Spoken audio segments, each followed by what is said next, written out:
contract, I can't remember which one, that is going to ask every teacher to, either video or somehow record every single lesson that they're doing, and then upload it by a certain time in the afternoon, and then students can access. I think that's a lot of technology concerns to be dealing with. For a high schooler with 7 classes in one study hall, that's a lot that it's not up till 2 in the afternoon. They're watching class till 10 o'clock at night and then trying to meet. The meeting, and I'm just speaking from the meeting that Dale and I attended a couple weeks ago, it kind of made sense because they talked a lot, if you were a blue student, for that example, and you went Tuesday, Wednesday, what you're taught at that time, then they would be giving you the stuff like Thursday, Friday, here's what you'll be working on for your math class, and then they could check in with them after 2:20 each day. And then your Thursday, Friday, your silver students, they would then get what they do on Tuesday, Wednesday, they're reteaching. The teacher basically, I'm talking high school level, I'm so sorry for yours, but younger. No, it's the same for the younger. More sense for them, they're elementary teacher, yeah, that's. they're teaching the similar things that they taught on Tuesday, Wednesday. They're repeating it for them, and then they're telling them, hey, next Tuesday, Wednesday, here's what you'll then be working on. That way they're having like, here's the math we're learning, or here's that. Obviously, I feel like there's pros and cons for everything. Leslie has just opened my mind to a whole other thing, but it's never ideal, clearly very uncharted territory, but just a half attending blue and silver. The plus is those kids get a lot more hands-on, especially younger or a student maybe that struggles with a certain subject. You instead of 20 kids maybe in the class, there's 10. But for a teacher, they're reteaching everything twice every week. So Yeah, and I was just speaking directly to that high school, because they won't be here for that reason, ever. So I have to develop something specialized for them, so that they can keep going along and stay with the years to come. right. And at the same time, the Edgenuity option has some great things for it. I know my daughter actually did Edgenuity for her advanced biology because she just couldn't work it in her schedule. She did, for everyone, she did fantastic. She learned enough biology that she's in a medical field now. So she learned a lot through it, but it's very different than in class. So that's also another thing to kind of weigh through. If they came back in January, what they learned in fall is very different than what they would do hands-on in class. And Mr. Lawrence has said that with Edgenuity, there's a learning curve. You know, even though our kids are more in the mindset of being digital learners than maybe when I went to school, it's still a new platform for them, so it will take a little bit of time to be able to train them. Yeah, they have to learn how to operate the program, and also get to know how to interact with the teachers to get it all done. Plus, we have extra site licenses we have to apply in order to set everybody up with the class. Typically, the alternative schools that have used this in the past, which we copied off of, they would have the student for the first class, or the first week, just to teach them the program. And then once they learn the program, then they can have them work remotely and whatever else they want to do. So it would be quite a learning curve to get that through. I mean, it can be done, but it would be difficult. My concern too is, I mean, math has always been my difficult subject. And I can imagine that kids are learning now at younger ages what they didn't teach until algebra in high school. And I remember fighting, pulling my hair out and everything with our kids in junior high about math. My concern is having to learn something on Monday and Tuesday, and then Thursday and Friday being, here's what you need to work on, and you don't even know what you're doing. You're stuck, and your parents don't know what you're doing. And you have to wait until after 2:30 to possibly get an answer or directive or help, and you may have to go to work, or no one's around to help your child get that answer. And then you fall a whole other day behind, maybe 2 days behind. I mean, those are viable scenarios that could happen with that. I mean, I like, Leslie would say, we're going to go to school, let's go to school. But then again, Sorry. It takes one thing and you're thinking, oh boy. Yes, sir. I'd just like to say, if this virus was more like chickenpox, then I'd say let's go to school. You know, if you could get everybody exposed, they feel bad for a while, then they're okay. No big deal. But I really, at least for now, like the AU schedule or, you know, what the hybrid schedule is. I think this is something we can try. It is getting kids back to school. Just because it's difficult to schedule, there's really no reason to put teachers and students at risk. You know, this is a new thing. I think it's just now starting to hit the Farmer City and Blue Ridge area. So it'd be a little conservative if we try this hybrid model. I know they're coming to school 2 days a week. It may be difficult to split the student body in half, but it can be done.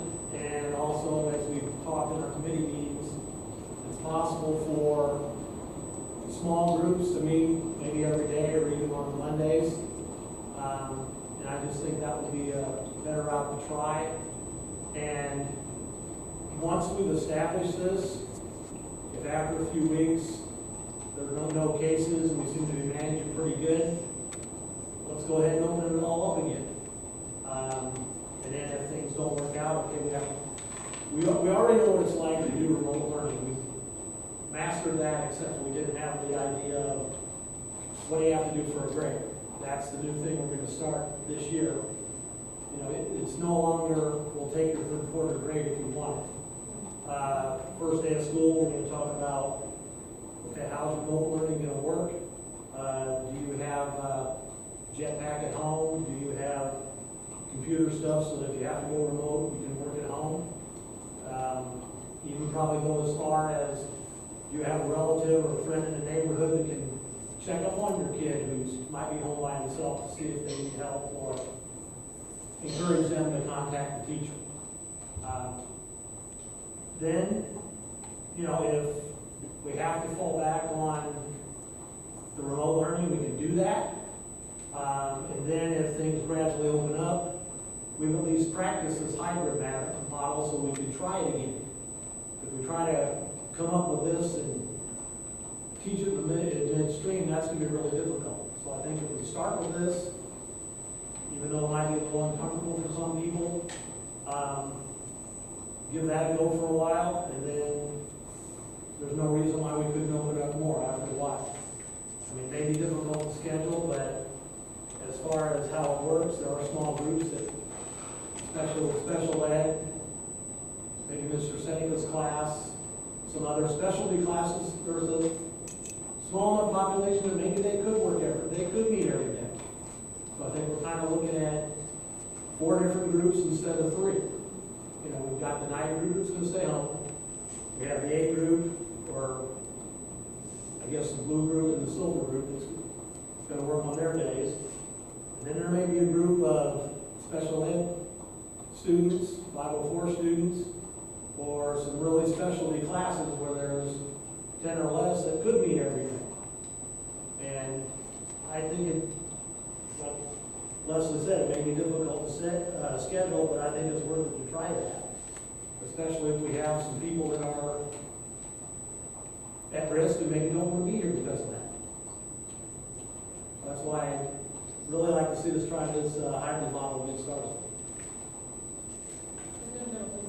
Can you explain why you chose Tuesday, Wednesday, and Thursday, Friday?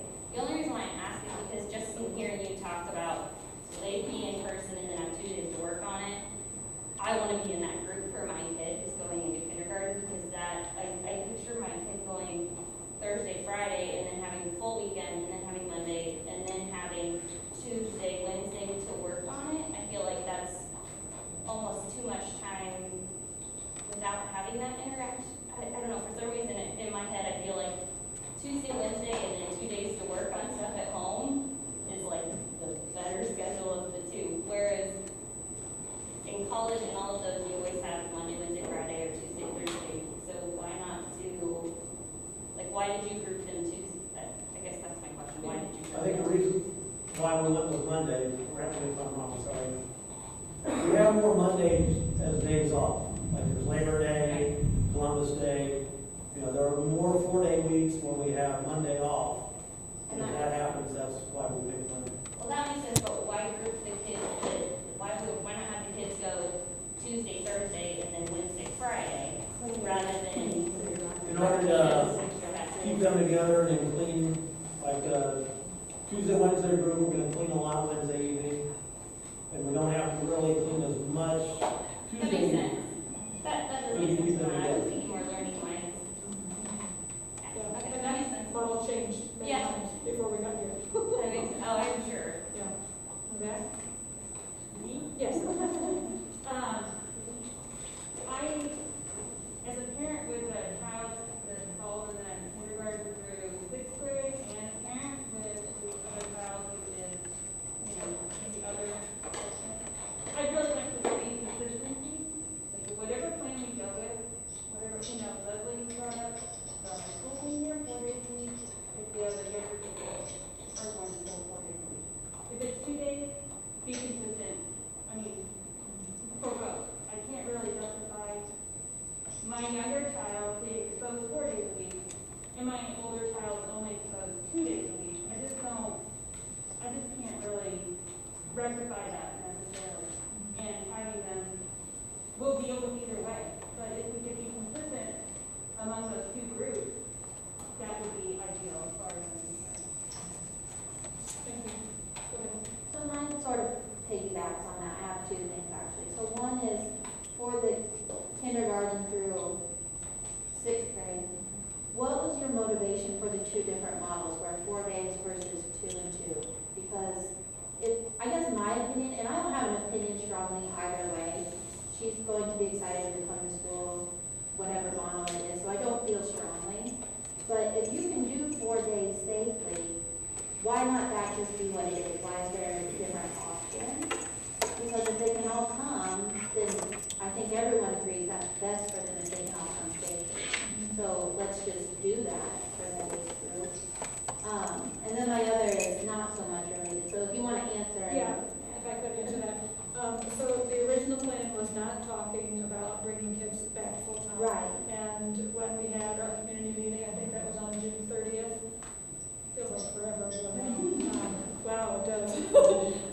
When we had our community meeting on June 30th, one very loud concern was, what am I going to do with my kids when they're in school, my youngsters, when they're in school only 2 days a week?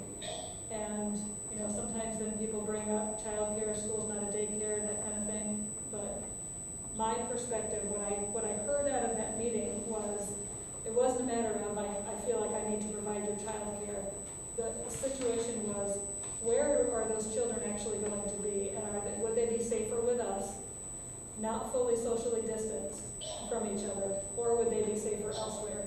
And so, something that we haven't gotten to yet is, I have spent some time working with, we have a relationship with U of I Extension 4-H. They've done a lot of programming for young kids after school. And so in my mind, I thought, you know what? Jamie's always my connection. I'm going to call Jamie. Jamie has hooked me up with somebody from the Clinton YMCA. And I'm working with one of the employees there to try to bring, if we have kids, young kids that are at home and they don't have a place to go, we're trying to bring some programming in to the community so they would have an option, needs-based.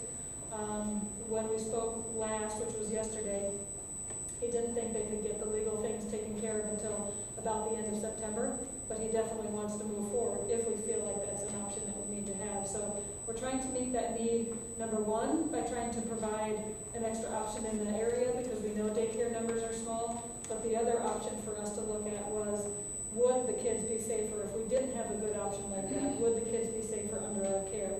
Now, if you don't mind, I'd like to read from, I'm going to read all of what Mr. Page said because he's not able to be here. So this will kind of address a little bit of that, and then we'll come back to your second question.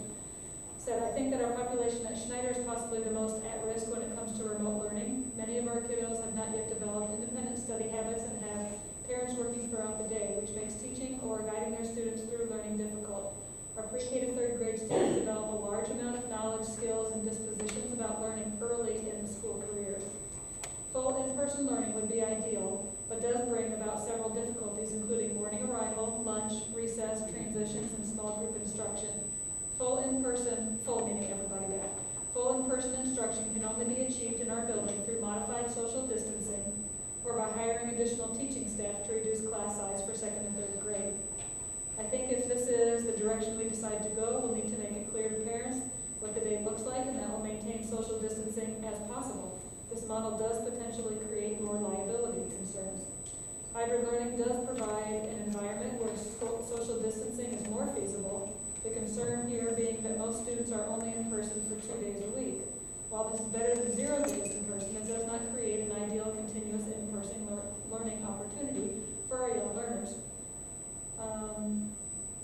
This model does create a hardship for parents related to childcare. And he just says that he hopes that we either begin with hybrid or full in-person. Either model will be implemented with integrity and fidelity by an excellent staff at Schneider Elementary. Our community and communities across the nation have faced an enormous disruption to their lives over the past several months, and I believe that education and school can reestablish consistency in the lives of our students and families. So we're not able to fully socially distance when we're talking about bringing our full set of kids back. Is it equipment or is it space? It's space, Or it's both. teaching staff.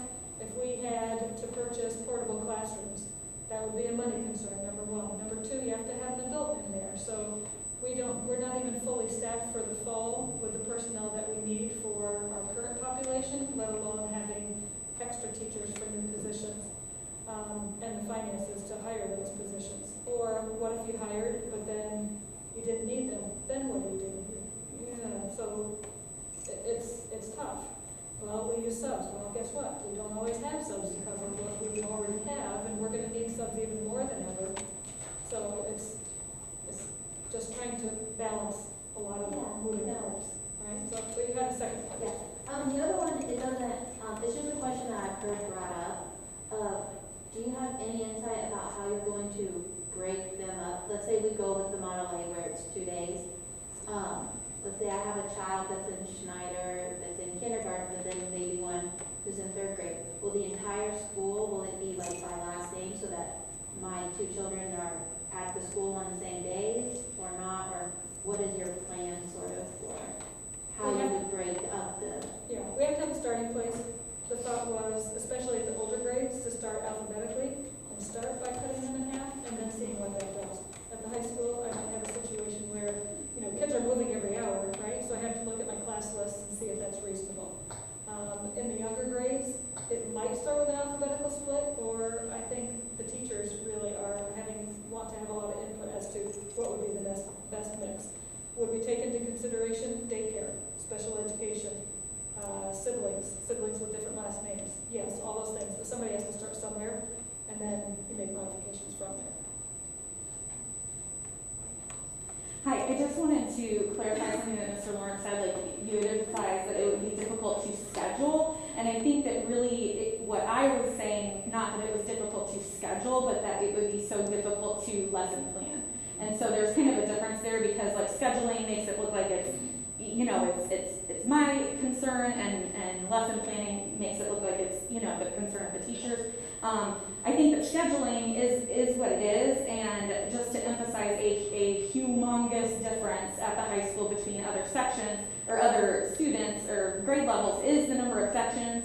So, we might be looking at the second grade as having 2 sections, or Schneider as a whole having like a total of maybe, 12 sections of classes. And here at the high school, we're talking about more than 120 sections of classes. And so when you look at it as being more than 120 sections of classes, there really is not a way to make all of those balanced. So there could be a class of 15 students, and for that particular section, it really honestly could be 15 in blue and 0 in silver, or it could be just really, really unbalanced because maybe we tried to balance core classes, English, math, and so then, it isn't going to be, a pretty little 10 and 10. you know, with 120 sections. It just, that's just a really big thing. And I'm not concerned about that necessarily, but it is a reality. So like if the goal is to divide students up, to have fewer students, that is just very, very difficult, and I mean, nearly impossible really with 120 sections, plus 120 plus, it's 7 times how many. And I can see that as being a potential, that's gonna be a Facebook argument right there. Well, that's ridiculous. They said they did this, but there's 15 kids in this class and none of the next day. It's not going to be perfect. So, yeah. Right. Yes, go ahead. I have two. One, do you know for the younger ones, like the kindergarten, approximately like how many are in each grade? And the reason I'm asking, I'm just trying to figure out like, with one plan, how many kids are gonna be in a room? And with only having half the amount? We're about 50 students per grade, but we have 3 sections in kindergarten, and we have 3 sections at first grade, but 2 sections at second and third grade.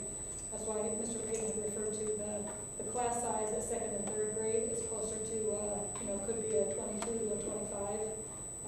So cutting those, bringing that full would be very difficult in those classrooms. Half size would be realistic. And that's in my personal opinion. I don't feel like it's necessarily the number of days, but it's a risk putting my child in with around 10 to 15 kids. It's a much greater risk putting her in with 25 kids. My other question on here, it talks about on the e-learning days, it mentions the specials. Is that the only time they would be doing the specials? So they wouldn't be doing them at all when they're here? No, they would be doing some specials. I don't know, I don't feel like I can answer exactly about the specials because that was really broken up into building level conversations. But yes, we're making, Melissa, do you want to talk about? Yeah. So at Snyder, the kids would still get PE 25 minutes every day that they're there, whether they're there 4 days a week with all the kids, or if they're only there 2 days a week, they still get 25 minutes of PE each day. And they would also still get 25 minutes of art or music, whichever one Mrs. Weiler is teaching that day. And then we talked about maybe shortening the guidance or library lessons that they get to maybe 10, 15 minutes instead of 25 minutes, but still getting that exposure. But PE is every day, and with Mrs. Weiler, it's still every day that they're there. It's just the remote learning, adding that in was to supplement the fact that the state says we have to provide 5 hours of work for those kids each day that they're doing remote learning. So that's a good way for the younger kids to not have so much packet work, but they could also be doing art, music, things that Mr. Hanson sends for PE. Thank you. Katie, you want to talk about your building? Sure. For 4th through 6th grade, students would still have PE every day. And if they are there 2 days a week, then they would have guidance as a special. So I guess one day they would have PE and guidance, and then the other day they would have PE and art as their special. I've talked to Mrs. Ressler about doing music remotely because there are a lot of concerns with singing and projecting and the spittle and different things like that. Sorry, this is not a great one for talking. And then 7th and 8th grade will have PE every day as well. That's part of their core schedule. And so whether we're there 4 days a week or 2 days a week, they'll have all of their different specials. And I know one parent did bring up extra reading and math time. We also have to work around our obligations to our teaching staff, and that's how some of their contractual prep time comes in.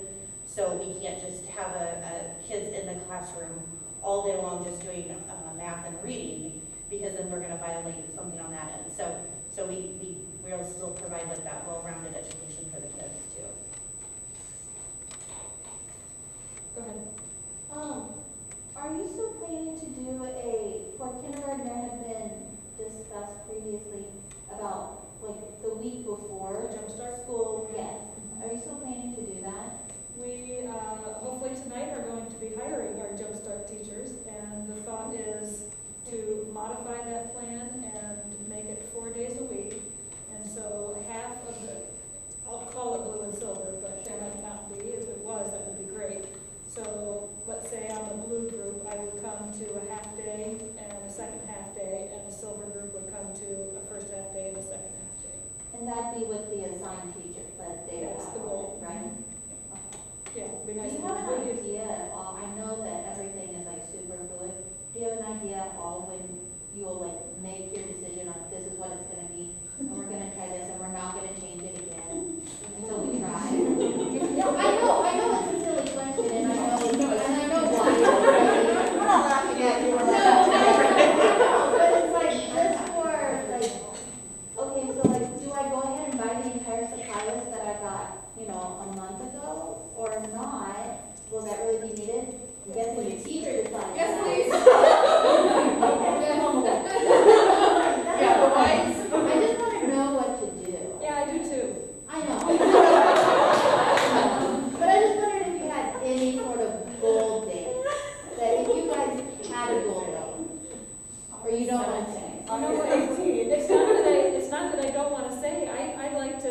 decision and go with it, but guess what? Somebody above me is gonna come in and say, you know, the governor's gonna say this, or ISB is gonna say that, so. Well, or will you guys agree on a date and say, unless it's someone who pulls rank on us, then this is what we're gonna do? I think that if we can come to a place where tonight we say, yes, this is what we're gonna do moving forward, we feel like we've given the community an opportunity to speak, we've given the staff an opportunity to speak, we've processed everything that we can, and we're ready to go with this plan, then, I mean, there's still so many, this, like I said, this is just like step A out of the whole entire alphabet, so, but at least then we could all start planning.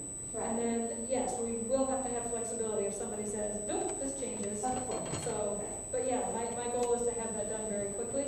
And then if we decide to open up remote learning by choice, then I would think that if online registration opens up on July 31st, which I think is a Monday, then I would think that by that Wednesday, we need to know, are you in or are you out of remote learning? So we can plan further. I'm just gonna make a statement. I would urge the board to consider sending out an additional survey or another survey that includes another option. And I think 20% response is pretty low. And I myself did not respond as a parent because I really was not comfortable with those options. And my other problem with it is I would like some consistency. And so I know that you guys are juggling, trying to make the 3 separate schools work, but the consistency is another thing or another reason I didn't vote for that. And the other part is, I'm going to say, you know, we go with starting in the school. This is my opinion. Inevitably, I think we are going to return to remote learning. The statistics are there. I think it's going to return back to the remote learning 2.0. I think every school district is going to deal with that. So if we have the opportunity to start, I'd like that to be one of the options. Start and then plan for that remote learning to come. So that's all I can say. I think you should say like what your profession is, so maybe the people up here don't think. Oh, I think most of them. I work at the health department. Well, I didn't know the superintendent knows. See, she doesn't know. So that's why I was like, I feel like maybe you should tell her what you do, because I feel like that does take, you Well, should make I'm trying to decisions. balance both. I know, right. And, you know, our professional. I don't want to overstep my bounds. Right. But, you know, I'm firsthand working in the health department, looking at these plans, seeing what's working and what's not. So it's doing. Step your bounds. Exactly. Who needs that? Amber? I will say, as a parent and as a staff member, I felt it was kind of hard to fill out the survey too, because I really wanted to say, yes, let's go for 4B, but I was worried because I do know some of our strands are large. Like, I think that the 4th grade strand coming up would be about 24 students in that class. And I know that our rooms are going to hold about 18 is what Katie had measured. So does that mean that we're going to open another strand and deal with that overflow of students? And from the survey, I couldn't tell. Like, yes, I want to do 4B, but if we can still keep it within that, or we're going to have all 24 in there.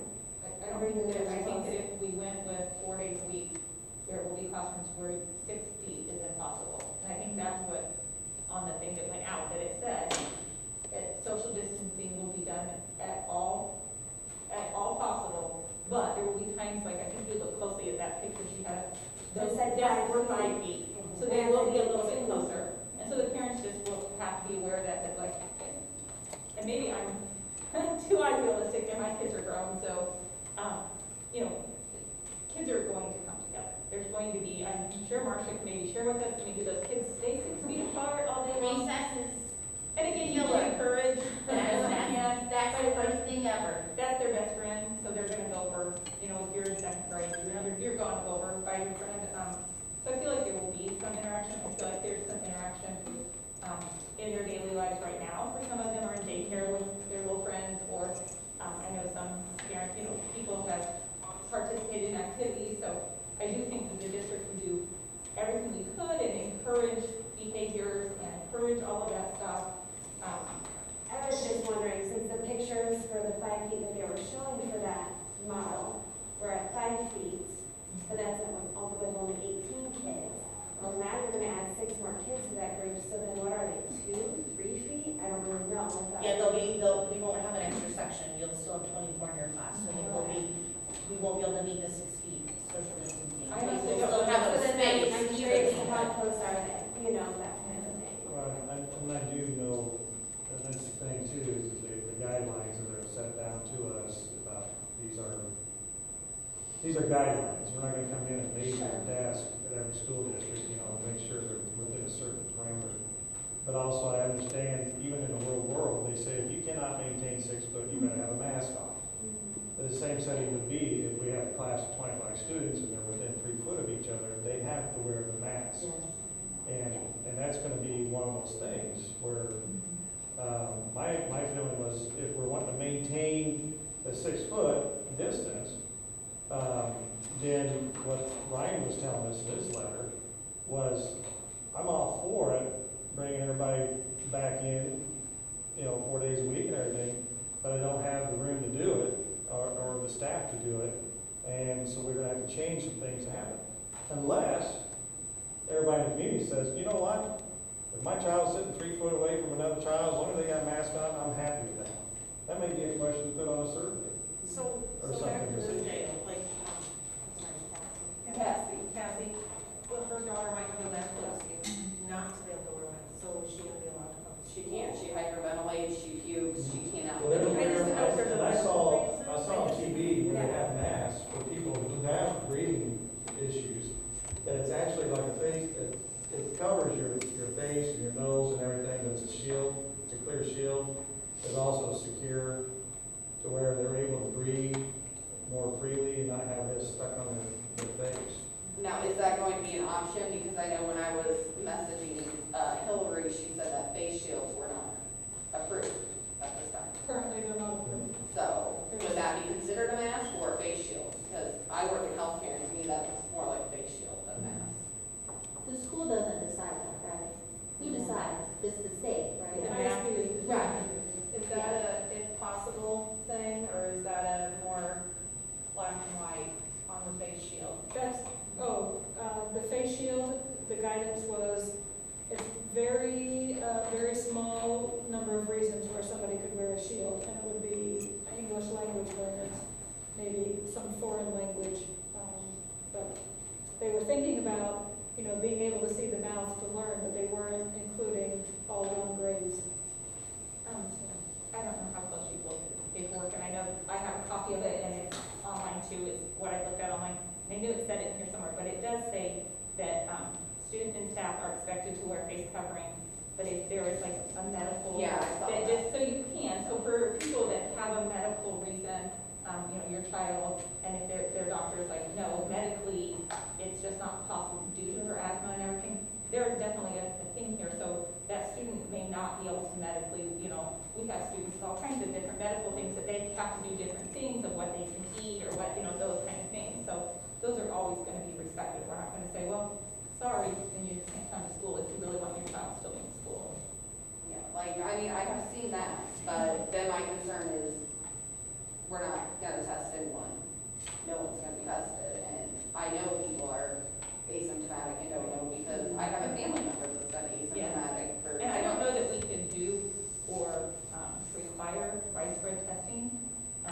That definitely jumps into a whole another area of legalities, and I work at U of I have to for my job. I had to get tested. Yeah, I work at U of I, and they're encouraging us strongly that they cannot legally require any of us to test or share our results.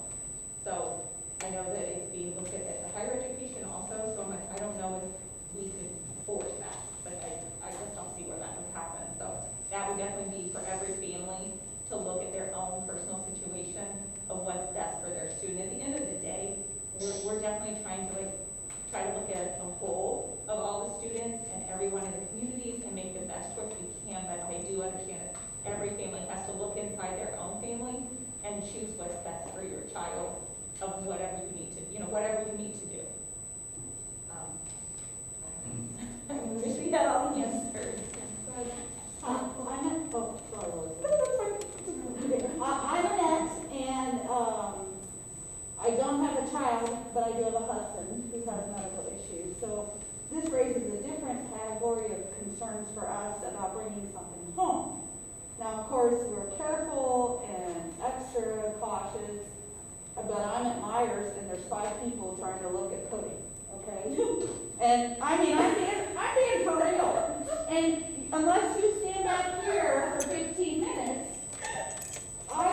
what I'm saying is the space issue is not as important as this, in my personal opinion.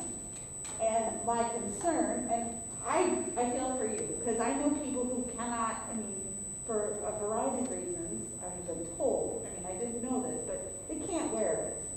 And so my concern now, as we're discussing this, and I'm thinking, oh, well, you're gonna let kids come in and not wear a mask, and I mean, I'm not saying anything bad about your child, because I understand that, and if I was you, I would feel exactly the same. But now, I'm thinking, oh, well, I was fine as long as everyone was wearing masks. But now if we let somebody come in that doesn't have a mask, now all of a sudden that changes my perspective. Because now I have to make a decision, and I understand what you guys are saying about every family's gonna have to make their own choice, but, I mean, I was even to the point when Leslie spoke, I thought, oh, well, that does kind of make sense.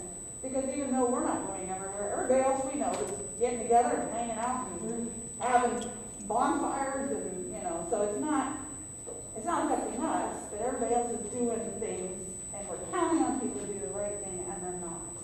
So my concern is, if we're counting on people to do the right thing, that may not happen. And so that is a whole other concern for me, is the mask issue. If we don't mandate the mask in the school, and I know if your friends with me on Facebook, you've seen me share mask. It's because it's the only, I mean, distance is great, but if this isn't covered, it doesn't matter, so. And I did see today where, there is at least one district that's saying if your child cannot wear a mask, then we're off. That's when you go into remote learning. So there, I don't know if I can say for sure yet that we would be able to say yes to someone coming if they can't wear a mask.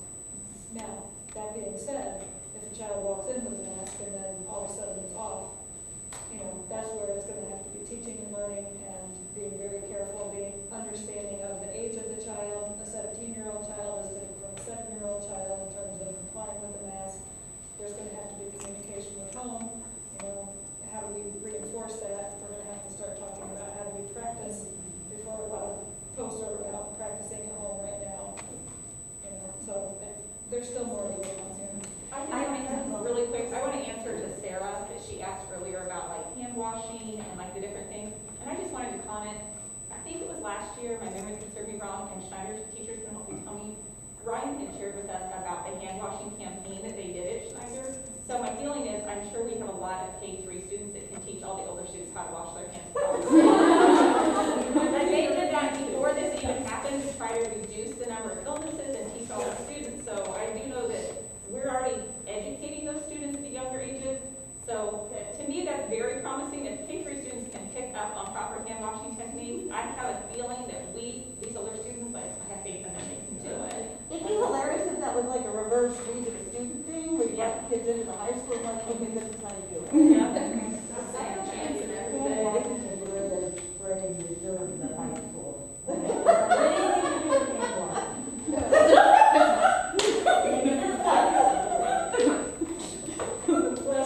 I would just say that I would really appreciate a really clear statement from the board on what is the procedure when a student has mask refusal. I've already had students come up to me and say, you know, you can't make me wear a mask, that's my right not to. You know, so I think that we really need a strong statement, and if families are saying there's no way you can make my kid wear a mask, then they really need to be choosing remote learning, or whatever it is that you choose. But I really feel strongly that there needs to be a really clear message from you guys. Just, I mean, because I'm not working with students who just accidentally don't wear their mask. You know, like I've got the teenagers that can beat me up. And I just, you know, I don't want to have a daily struggle. Can I interject on that one, Hillary? So actually, the Illinois Principals Association has just come out with a new, it's called the Model Student Handbook, that we all base everyone in the state bases their handbooks off of. And they've just come out with an update with guidance on things like that I anticipate as an admin staff we will probably be looking at and probably updating our handbooks at the August meeting with the legal guidance for how we handle those issues. Okay. Because there is guidance coming from. Well, I really appreciate that. I mean, you did do the dress show. We survived that, we did. Chelsea, addendum? All right, hold on, let me press the button. Hold on, Chelsea. I hope everyone can hear her. I have it on 100. All right, no. Chelsea's pregnant with twins. If you don't know that, that's why she's not here. Yes, I am hopefully being induced in 4 weeks. So on Dr. Stanford's birthday, it turns out. Anyways, I'm going to be very explicit and clear. I am for opening 4 days a week. I wish we could actually open 5 days like Leslie.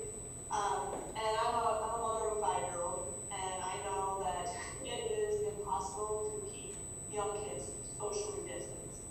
I can't even keep my own 2 kids in my house apart from each other when they're on.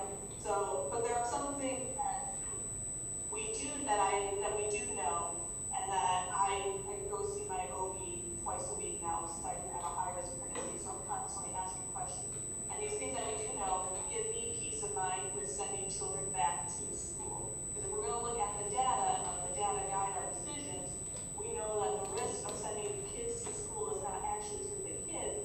The risk is for the teachers being by other adults. How do we know this? Well, we know that kids aren't likely to pass it on to other kids or adults. We know this from studies from Sweden, Iceland, England, even here in America. I'm going to read you guys some quotes. The evidence suggests that children are less likely to become infected, less likely to develop severe diseases, and less likely to transmit the virus to other children and adults. This is from pediatricians here in America. It is wildly different from the flu.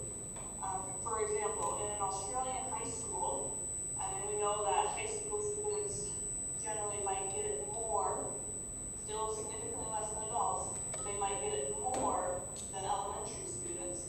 But in an Australian high school, 863 pupils and teachers had close contact with 18 students and staffers. Out of those 863 people who were exposed to this, only 2, or 0.23%, became infected. And we also know that COVID is significantly less deadly than the flu for those who are aged 1 to 24. I just pulled up the data from the CDC website, and according to the most up-to-date numbers in all of the United States, and each one of these deaths is severely tragic. Don't get me wrong, but I want to try and put it into perspective when we know that I think we had 1,000 deaths maybe yesterday from COVID. Well, this entire time that we've been dealing with the COVID pandemic, 16 children ages 1 to 4 have died from this disease. From ages 5 to 14, 28 kids have died from COVID. This is the entire time we've been in lockdown up until now.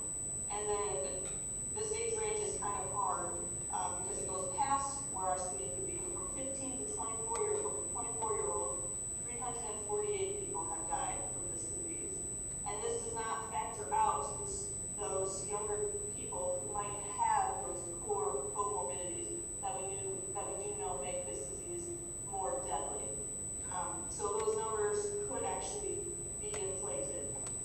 We know that under 15, you are 40 times less likely to die of COVID compared to 25 to 34-year-olds. We know that 5 to 14-year-olds have a 1 in 200,000 chance of dying from the flu. And right now, with our current numbers, they have a 1.21 in 1.25 million chance of dying from COVID. And we now even have some evidence coming out of some studies that were just released today that we have T cells, some of us, to fight this disease